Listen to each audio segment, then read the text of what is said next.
So, what are the conclusions we should draw from the fact of viewing morality as an evolutionary adaptation? So, one proposal has been put forward by Michael Roos that we should accept something like Mackey's error theory because morality is a collective illusion that is foisted on us by our genes, as he puts it. So, Roos's conclusion is that as Darwinists and naturalists, we have to be meta-ethical anti-realists because what evolution shows us is that there are no objective facts for our moral terms to refer to, so there are only the dictates of the hypothalamus. So, however, in this paper, I'll try to show some reasons why I believe he is wrong, and my point of view would be that if in fact altruistic adaptations exist, and this is somehow connected to our moral behavior, then there is precisely something for our moral terms to refer to, and then there are some facts of the matter. So I propose that evolutionary explanations of altruism provides us with a road to moral objectivity and one form of moral realism. But this is, however, not a species-independent moral realism and objectivity, of course. So, first of all, this is the reason why people are starting to use it, in my point of view at least. So the problem is, in a way, how can facts be our action guiding? And one of the simple solutions to this problem is to deny that facts can be action guiding. And there's one of these positions is the classical non-cognitivist position that you know from A.S. Stevenson, Hare, Blackman, Gibbard. In spite of appearances, the primary function of moral judgments is not to describe any facts.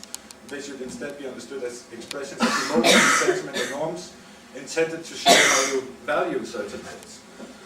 So this is one of the rules to doing this. But another way of putting this is the error theory by Mackey that says that moral judgments indeed do purport to describe facts, and they do have truth conditions.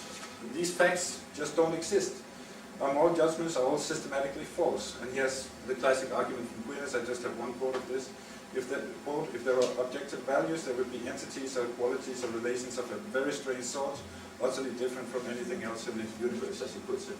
And he has some further elaborations of the point, epistemological points of this, and so forth and so on.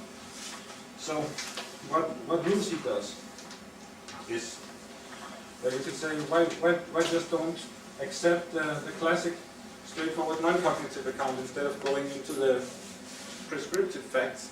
It is somehow adaptive, they believe. So they would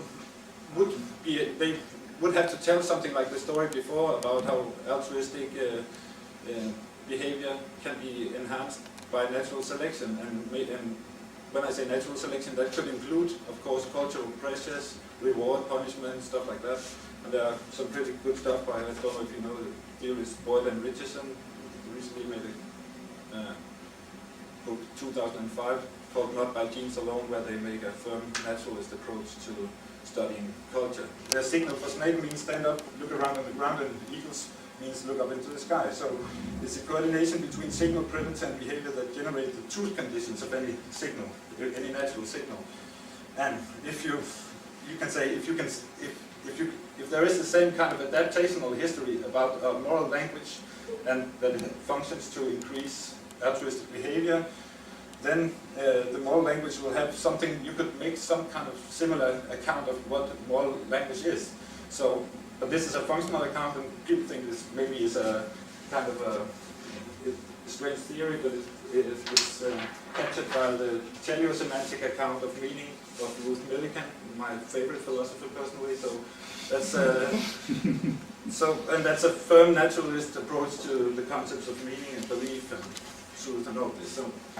So I think I'll just stop here. Maybe I should add that if you just going through the main points that I had shown that on the basis of the fact that morality is an adaptation, we should accept some form of moral objectivity and moral realism because there is some story to tell about the environment as well. And then I have this last one that I think I would show just because I think it's funny. This one. So I'll say thank you for listening with this small one. Thank you.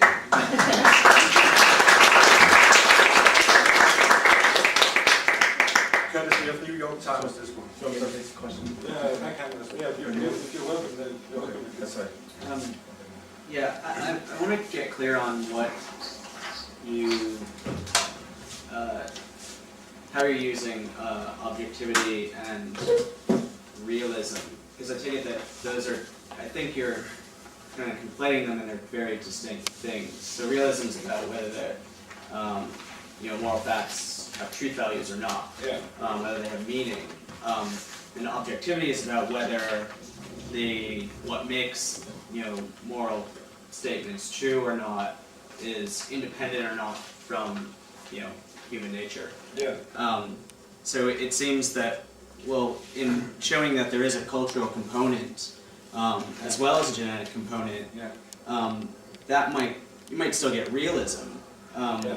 but it doesn't seem that you get objectivity. You might get like some sort of quasi-objective objectivity, like subjectivity and objectivity. Yeah. Yes. But it's not Constructivism.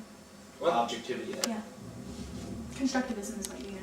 That's what I No, heard. not necessarily. That you can have something like the same as maybe we have the maybe I should go back to the color analogy. I didn't go through that.